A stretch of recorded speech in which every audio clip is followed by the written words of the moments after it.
अस्सलाम वालेकुम रहमतुल्लाहि व बरकातहू। एक दफ़ा फिर आप हैं सिद्दीकी के साथ और आज हम एक्सप्लोर करेंगे और डिस्कस करेंगे कि what are the 5 easiest ways to immigrate to Canada के 5 वो तरीके जिसके ज़रिए आप कनाडा आ सकते हैं ऑन इमिग्रेशन। ठीक है, तो हम इसको बात करते हैं इन डिटेल। कनाडा की गवर्नमेंट ने प्लान किया है कि ओवर 1.3 मिलियन न्यू इमिग्रेंट्स को लेने वाले हैं वो 2022 से 2024 के अंदर।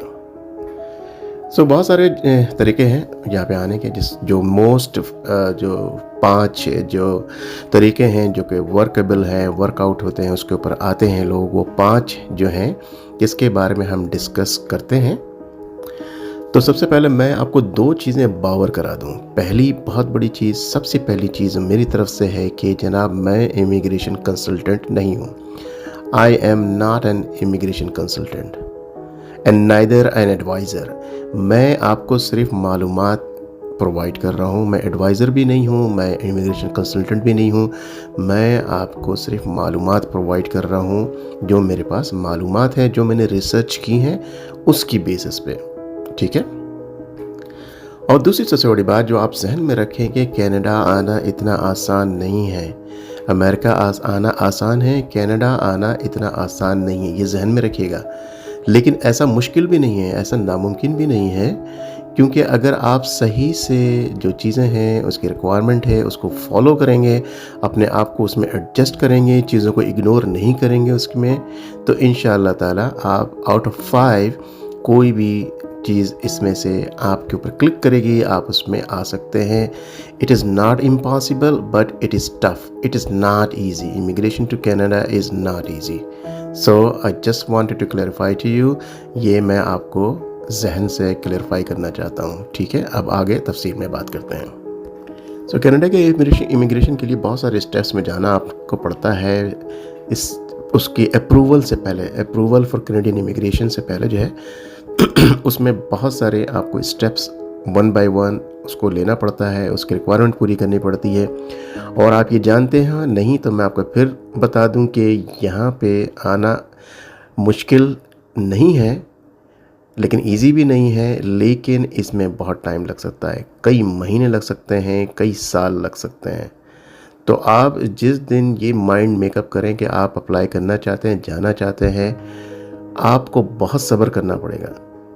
आप अप्लाई करने के 3 महीने के बाद परेशान हो जाएं, साल के बाद परेशान हो जाएं कि जनाब मैंने अप्लाई किया क्यों नहीं होता। लेकिन इसको जो है आप बहुत सब्र के साथ लेके चलें। दूसरा, इमिग्रेशन कंसल्टेंट को मैं यहाँ पे कहीं भी कोई रिकमेंड इसलिए नहीं करना चाहता कि बहुत सारे हैं, पाकिस्तान, इंडिया, बांग्लादेश में भी मौजूद हैं, कनाडा, अमेरिका में भी मौजूद हैं, ऑनलाइन बहुत सारे मौजूद हैं। एक का लिंक मैं आपको ज़रूर दे दूंगा, लेकिन I don't take any kind of responsibility, क्योंकि अनफॉर्चुनेटली पिछले जब मैं हिस्ट्री में देखता हूँ तो इसमें बहुत ज़्यादा चीट हुआ है कि बहुत सारे पैसे खा लिए गए हैं। इसीलिए मैं ज़ाती तौर पे किसी को रिकमेंड नहीं करूँगा। एक लिंक दे दूँगा जहाँ से मैंने अच्छी इन्फॉर्मेशन फाइंड की है। आप उनको कांटेक्ट करना चाहते हैं तो अपनी बुनियाद पर, अपनी ज़िम्मेदारी पे उनको कांटेक्ट करें। अगर खुदा न खास्ता अल्लाह ना करे कुछ चीट होती है तो you should not blame me. ये सारी वीडियो रिकॉर्डेड है, नेक्स्ट टाइम आप मुझे ब्लेम नहीं कर सकते हैं। तो प्लीज़ प्लीज़ प्लीज़ अपनी रिस्पॉन्सिबिलिटी पे जो भी करें बहुत अच्छी तरह से तहकीकात कर लें। इमिग्रेशन कंसल्टेंसी के बिज़नेस में बहुत चीट है, लेकिन ऐसा नहीं है कि सारे ही चीट कर रहे हैं। डेफिनेटली बहुत अच्छे अच्छे लोग बैठे हुए हैं। ठीक है, तो आपको अपनी जो है रिसर्च करना लाजमी है। किसी की बातों में ना आए, अपनी रिसर्च करें और फिर बात करें और फिर आपको उसमें जो है हाथ डालें, उसमें पैसे लगाएं, जो भी है। नंबर 1 है एक्सप्रेस एंट्री प्रोग्राम। हम इसको थोड़ी सी डिटेल में बात करते हैं। एक्सप्रेस एंट्री है क्या? बेसिकली कनाडा, आप लोग जो स्किल्ड वर्कर हैं उनको एक्सप्रेस एंट्री के जो ऑप्शन है उससे अलाउ करता है कि आप यहाँ पे आएँ, यहाँ रहें और काम करें, ख़ुद भी फ़ायदा उठाएं और कनाडा को भी फ़ायदा दें। तो कनाडा में एक इदारा है CIC के नाम से, सिटीज़नशिप एंड कैनेडियन इमिग्रेशन के नाम से, जो इन कामों को करता है वो असेस करता है आपको, आपकी स्किल्स को। आप जो एप्लीकेशन जो फिलअप करते हैं उसमें जो है कि कौन कौन सी कैटेगरी में है, कौन कौन से स्किल्ड वर्कर हैं आते हैं, वो उसके अंदर उसको असेस करता है, रिक्रूट करता है, फिर सिलेक्ट करता है, उसके बाद आपको अप्रूवल भेजता है, जो भी इनकी प्रोसेस है उसके थ्रू जा करके। तो इसमें 3 प्रोग्राम है। एक जो कहलाता है पहला FSWP federal skilled worker programme, दूसरा है इसके अंदर FSTP the federal skilled trade programme, और तीसरा है CEC the Canadian experience class. तो इसमें जो स्किल्ड वर्कर प्रोग्राम है, जैसे कि मैंने 3 कैटेगरी आपको मैंने अभी बताई, तो उसमें कनाडा चूज़ करता है कि आप जो स्किल्ड वर्कर हैं उनको किन किन प्रोविंस में कहाँ कहाँ आपको बुलाना चाहिए, जहाँ जहाँ रिक्वायरमेंट ज़्यादा है। तो इसकी बेस पे जो है एक्सप्रेस एंट्री प्रोग्राम की बेस पे जब आप फॉर्म डाउनलोड करते हैं, उसको फिलअप करते हैं, तो वो आपको वहाँ पर ऑप्शंस नज़र आते हैं। तो वहाँ पर आप स्किल्ड वर्कर हैं, स्किल्ड वर्कर की लिस्ट क्या हो सकती है वो भी आप जब वेब पे सर्च करेंगे, list of the skilled worker for immigration in Canada, आपको वो भी मिल जाएगा। अगर आप मुझसे पूछेंगे मैं कोशिश करूँगा कि मैं वो लिंक आपको दे दूँ। अब जो दूसरी सबसे बड़ी कैटेगरी आती है वो है फैमिली क्लास स्पॉन्सरशिप, जो फैमिली के साथ जो है आप फैमिली को जो है वो स्पॉन्सर कर सकते हैं। उसकी तफसील जानते हैं थोड़ी सी। तो फैमिली क्लास स्पॉन्सरशिप जो है फैमिली रीयूनिफिकेशन के कैटेगरी में जो है, ताकि फैमिली आपस में आके मिल जाए आपस में, इसका ये मकसद है। इसके लिए इन्होंने कनाडा की गवर्नमेंट ने फैमिली क्लास स्पॉन्सरशिप का ऐलान किया है कि आप अपने वाइफ, आप अपने हस्बैंड को स्पॉन्सर कर सकते हैं। इसके अलावा आप कनाडा में स्पॉन्सर कर सकते हैं आपके बच्चे जो अंडर 22 एज के हैं। अगर 22 साल के अंदर हैं उनको बच्चों को भी आप स्पॉन्सर कर सकती हैं या कर सकते हैं। तो वो फैमिली रीयूनिफिकेशन के कैटेगरी में आता है। आप अपने पेरेंट्स, ग्रैंड पेरेंट्स को PR पे पहले कर सकते थे, लेकिन अब उन्होंने स्टॉप कर दिया है। अब आप उनको सिर्फ सुपर वीज़ा कैटेगरी पे आप जो है उनको विज़िट पे बुला सकते हैं, अपने पेरेंट्स और ग्रैंड पेरेंट्स को। तो फैमिली क्लास स्पॉन्सरशिप में अगर आप PR रेजिडेंट हैं, जैसे आप आते हैं, जैसे कि मैंने कहा कि आपको 2 से 3 हफ्ते के अंदर PR कार्ड के लिए अप्लाई करते हैं, तो आपको PR यानी परमानेंट रेजिडेंट मिल जाता है। आप अपने हस्बैंड को, आप अपनी वाइफ को, अपने बच्चों को जो अंडर 22 है उनको स्पॉन्सर कर सकते हैं और कनाडा बुला सकते हैं PR के ऊपर। ठीक है। अब तीसरा ऑप्शन जो है वो है LMIA वर्क वीज़ा। तो ये LMIA वर्क वीज़ा क्या है उस पर थोड़ा सा डिस्कस करते हैं। सबसे पहले तो ये समझते हैं कि LMIA है क्या। तो ये LMIA का मतलब है लेबर मार्केट इम्पैक्ट असेसमेंट।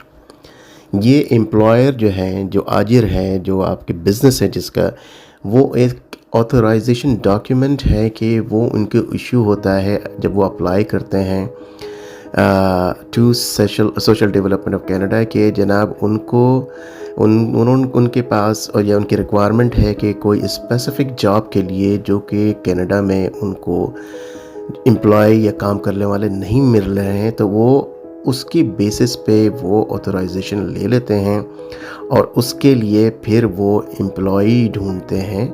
अगर आप उस पे फिट आ जाते हैं तो सर्विस कनाडा के थ्रू जो है फिर अप्लाई किया जाता है और इस तरह से वो PR यानी परमानेंट रेजिडेंट के लिए आप उनको अप्लाई कर सकते हैं। अप्रूवल हो जाती है तो फिर आप इस LMIA जो वर्क वीज़ा है उसके ऊपर आ सकते हैं।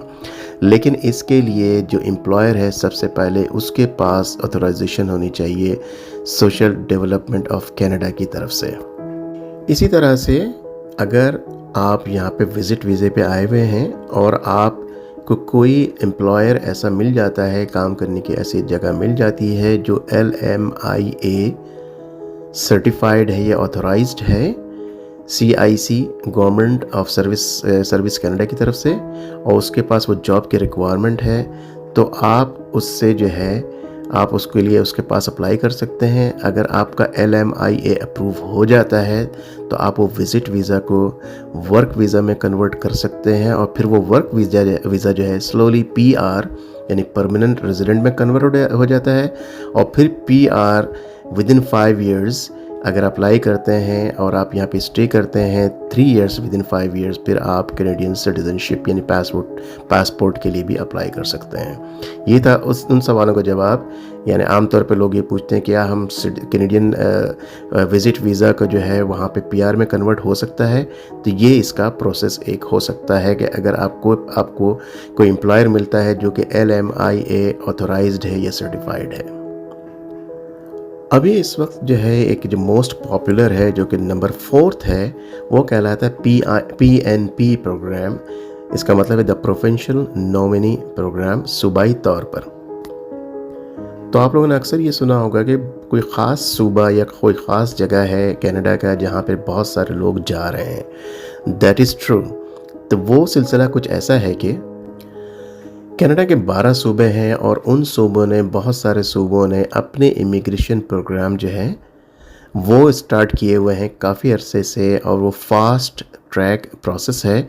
लेकिन एक चीज़ इसके अंदर आपको मैं बिल्कुल क्लियर कर दूं, या आपने हो सकता है सुना हो कि आप ने उसी प्रोविंस के अंदर ही रहना है। फॉर एग्ज़ाम्पल, अगर कोई प्रोग्राम ऐसा है कि जो कि अल्बर्टा में है, और Ontario, British Columbia and other have developed their own programme, कि अगर वो अल्बर्टा में है तो आपको वहीं पे रहना है। अगर आप ब्रिटिश कोलंबिया में हैं या अगर मैनिटोबा में है तो वहाँ आपको वहीं रहना है, चाहे वो आपको वहाँ कितनी ही सर्दी पड़ती हो, कुछ भी हालात हो, आप उस प्रोविंस से दूसरे प्रोविंस मूव नहीं कर सकते। और वो बाद में यानी 4-5 साल 6 साल के बाद क्या उनकी स्ट्रेटजी हो सकती है, मैं उसके बारे में अभी नहीं जानता हूँ। लेकिन ये प्रोग्राम जो है PNP का जो है, ये एक प्रोग्राम है। इसकी भी लिंक मैं आपको बता दूंगा। जैसे कि मैंने कहा कि मैं इमिग्रेशन कंसल्टेंट नहीं हूँ, मैं आपको इन्फॉर्मेशन दे रहा हूँ। फर्दर आपने ख़ुद इन्फॉर्मेशन लेनी है और आगे जो है ख़ुद ही अप्रोच करना है। तो इस PNP प्रोग्राम में जो है AINP Alberta immigration nominee programme, फिर है British Columbia provincial programme, Manitoba provincial, Newfoundland, New Brunswick, Nova Scotia, North West Territories, Ontario immigrant nominee programme OINP, Princes Edward Island, Quebec skilled workers programme, Saskatchewan and Yukon. तो ये list मैं इंशाल्लाह description में provide करूँगा, आप उसको detail देखिएगा, और उसकी डिटेल को पढ़ के समझ के आपको ये लगता है if you can stay there in that province, और आपके वो क्राइटेरिया फुलफ़िल होती है कि पूरी की पूरी, आप बिल्कुल उसको अप्लाई कर सकते हैं और कोशिश कर सकते हैं। और आप में से कुछ लोग या आपके कुछ जानने वाले कोई ऐसे जो सिंसियर लोग हैं जो इमिग्रेशन में आपको सही से और बेहतर गाइड कर सकते हैं, उनसे ज़रूर मशवरा कर लीजिए। सो 5वीं और आखिरी कैटेगरी के बारे में बात करते हैं, वो कहलाती है कैनेडियन इन्वेस्टर इमिग्रेशन प्रोग्राम। तो इसमें क्या है कि इन्वेस्टर्स की 2 कैटेगरीज़ हैं, उसकी हम थोड़ी सी बात कर लेंगे। और ये उन इंडिविजुअल्स के लिए है जिनके पास बहुत पैसा है, उनकी अपनी इन्वेस्टमेंट ओवरसीज़ कंट्रीज़ में है, लेट्स से वो मिडिल ईस्ट में है, उनको अपना एक्सपीरियंस है, पाकिस्तान में उन्होंने इन्वेस्टमेंट किया हुआ है, वहाँ का एक प्रोफाइल उनका बना हुआ है कि लेट्स से 5 या 10 साल से उनकी नेट वर्थ जो ईयरली है, नेट वर्थ कितनी है, उनका टर्नओवर जो है ईयरली वो कितना है। तो उसके जो रिक्वायरमेंट्स हैं वो ऑफ कोर्स मनी और उनका एक्सपीरियंस जो प्रोफाइल है। तो 2 तरह के प्रोग्राम हैं, एक है फेडरल इन्वेस्टर प्रोग्राम एंड दूसरा जो है क्यूबेक प्रोग्राम। दोनों में बहुत ज़्यादा फ़र्क नहीं है। आपको जो फंड्स इन्वेस्ट करने होंगे वो 5 साल के पीरियड तक होगा कि फॉर एग्ज़ाम्पल आपको 8 मिलियन 10 मिलियन डॉलर इन्वेस्ट करना है, I don't know exactly the amount, वो आपको 5 साल तक उसके अंदर लगाना होगा। इसमें क्या है कि यकीनन जब आप ये पैसे यहाँ लगाते हैं तो कनाडा की उसको ग्रोथ में, उसको इनकम आपको मतलब उसकी कनाडा की ग्रोथ जो है उसमें आप जो है आपका जो है कंट्रीब्यूशन है ऑफ कोर्स, तो आपको गवर्नमेंट उसमें जो है बहुत ज़्यादा अप्रिशिएट करती है। इस तरह से करने से क्या होता है कि आप अपने बीवी बच्चों को साथ में एज ए डिपेंडेंट ला सकते हैं। ठीक है, तो ये एक तरीका है। पाँचवा, तो ये चीज़ें मैंने आपको सिर्फ जो है एक सरफेस पे मैंने आपको सारी चीज़ें बता दी। जैसे कि मैंने कहा था कि मैं इमिग्रेशन कंसल्टेंट नहीं हूँ, मैं आपको अपनी तरफ से अपनी रिसर्च के मुताबिक ही सारे बता रहा हूँ कि उनकी कौन कौन सी कैटेगरीज होती है जिसके अंदर आप आ सकते हैं। एक्सप्रेस एंट्री प्रोग्राम है, दूसरा फैमिली क्लास स्पॉन्सरशिप है, LMIA वर्क वीज़ा है, PNP प्रोविंशियल नॉमिनी प्रोग्राम है, और आखिरी मैंने आपको बताया कैनेडियन इन्वेस्टर इमिग्रेशन प्रोग्राम है। तो आपको सुनने का, इसको वॉच करने का बहुत शुक्रिया। फिर मिलते हैं एक दूसरे वीडियो में इंशाल्लाह। अगर आपको लगता है कि ये इमिग्रेशन की जो इन्फॉर्मेशन मैंने आपको दी है वो यूज़फुल है तो लाइक का बटन दबा दें, लोगों के साथ शेयर करें। आपने सब्सक्राइब नहीं कराया है तो सब्सक्राइब कर लें, घंटी का बटन भी दबा दें। फिर मिलते हैं इंशाल्लाह ताला दूसरे वीडियो में। अस्सलामु अलैकुम व रहमतुल्लाहि व बरकातहू।